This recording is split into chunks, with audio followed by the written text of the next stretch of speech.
Bonjour et bienvenue sur Ce Regard des Voix. Je suis Trémor Balbous, coach, facilitateur et formateur. L'intention profonde qui m'anime est de favoriser l'émancipation de chaque être humain en contribuant à l'évolution de notre qualité de conscience.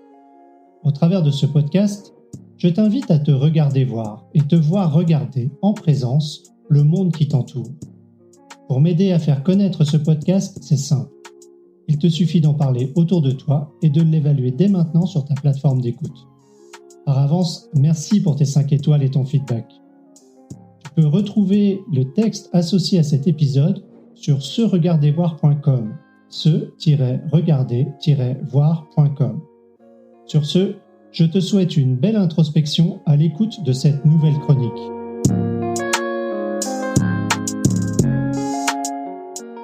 La cohérence, force d'attraction de notre identité. Je remarque que j'ai accepté comme suffisamment vrai pour mon expérience la proposition que 1. Je crée ma réalité au travers des interprétations que je donne aux stimuli avec lesquels je suis en interaction. 2. J'agis en fonction de cette réalité. 3. C'est une dynamique circulaire perpétuelle. Pour changer ma réalité, lorsque quelque chose ne me convient pas, je peux agir à 2 endroits. 1. Changer mon interprétation ou changer mes actions. Les deux vont de pair, et se regarder voir, c'est aussi se regarder agir. J'observe ma pensée et mes actions changer, la dynamique pour chacune est entre elles. Au cours des accompagnements avec mes clients, j'ai remarqué que beaucoup de personnes se concentrent surtout sur la volonté de changer leurs actions. Très souvent, elles ne remettent pas en question le schéma d'interprétation établi. N'en ont-elles pas conscience ? Pressentent-elles ce que cela représente ? Conscient ou pas, je redécouvre en ce moment à quel point cela génère une dissonance, d'autant plus forte que la nouvelle action est éloignée des schémas opérationnels habituels. Je note que dans la durée, c'est le plus souvent l'action qui finit par être dénaturée au profit de la préservation du mode d'interprétation existant. C'est par exemple le cas lorsque j'emprunte une technique à un autre contexte sans m'intéresser aux principes et schémas de pensée associés. J'interprète et utilise cette technique sans discernement, en occultant ses sources. Je comprends pourquoi. Changer mon interprétation, c'est accepter de remettre en cause les schémas avec lesquels je suis confortable, mes certitudes.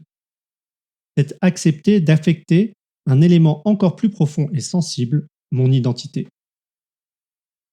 Si la cohérence est la force d'attraction qui s'applique pour maintenir notre identité, s'en extraire demande, comme pour la gravité, beaucoup d'énergie et de conscience de soi. Changer mon interprétation au plus proche de l'action demande de porter attention à ce qui est habituellement aussi automatique que ma respiration ou mes battements cardiaques. Je parle de ma pensée.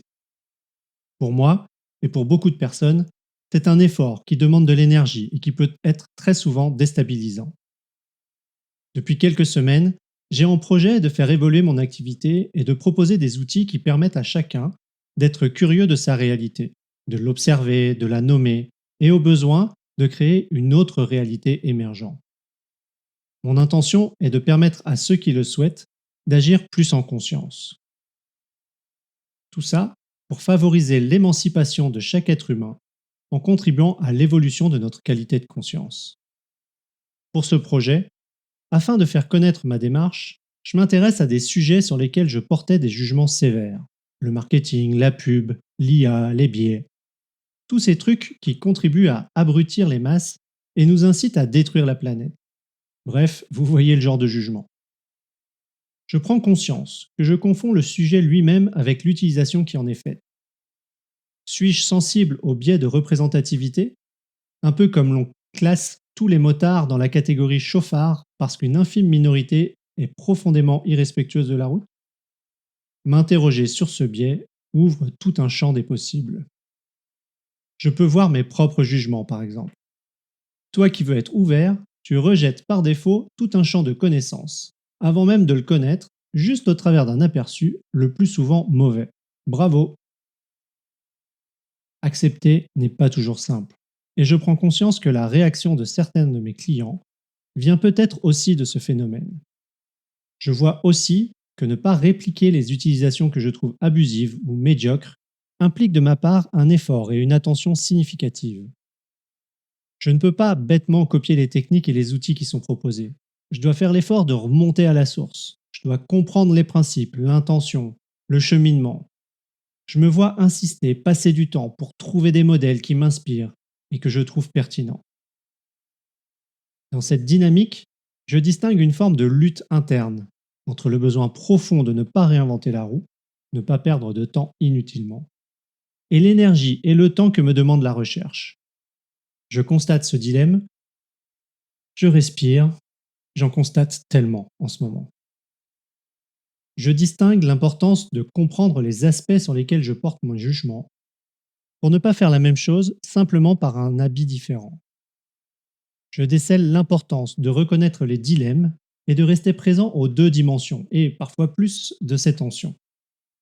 Ce n'est pas seulement se regarder voir, mais me sentir vivre. Sans pouvoir pointer exactement la cause, j'ai la sensation que cet apprentissage est difficile car jusqu'à aujourd'hui, j'attribuais systématiquement une signification teintée négativement. J'ai l'impression d'être imprégné, englué, et cela me rend plus difficile pour moi le discernement. Mon espace de départ, en termes d'identité et d'habitude de pensée et de geste, est confortable. C'est probablement ce qu'on appelle la zone de confort. Je réalise à quel point tous mes automatismes m'y ramènent. Cela me demande une énergie que j'essaye de transformer en amplifiant ma curiosité pour qu'à la fois le contexte, mon processus et le contenu de l'exercice restent soutenables. Lorsque je prends de la hauteur, sur les moments de découragement, je vois à nouveau les raccourcis automatiques se manifester. Je prends alors conscience de la manière dont ces moments me ramènent, comme un matériau à mémoire de forme, aux schémas d'interprétation les plus imprégnés. Je peux apercevoir ces moments où quelque chose tente par tous les moyens de préserver une certaine identité et de tout son contexte dynamique. C'est particulièrement vrai pour moi au travers de l'influence des relations les plus proches et dans un autre registre des outils habituels que j'utilise. Dans ces moments, je peux entendre au fond de moi « à quoi bon ?» et voir la manifestation d'actions d'abandon. S'enchaînent les questions du doute ou de la jalousie et la tentation de facilité et de la récompense rapide. Grâce à cette orientation, je prends conscience à quel point la cohérence, force d'attraction qui s'applique à maintenir mon identité, est puissante en moi. En voulant me préserver, elle rigidifie la construction de ma réalité, même et surtout lorsque j'aimerais changer mon interprétation pour me créer une autre réalité émergente. Et vous? Quel regard portez-vous sur la réalité? Sur votre réalité?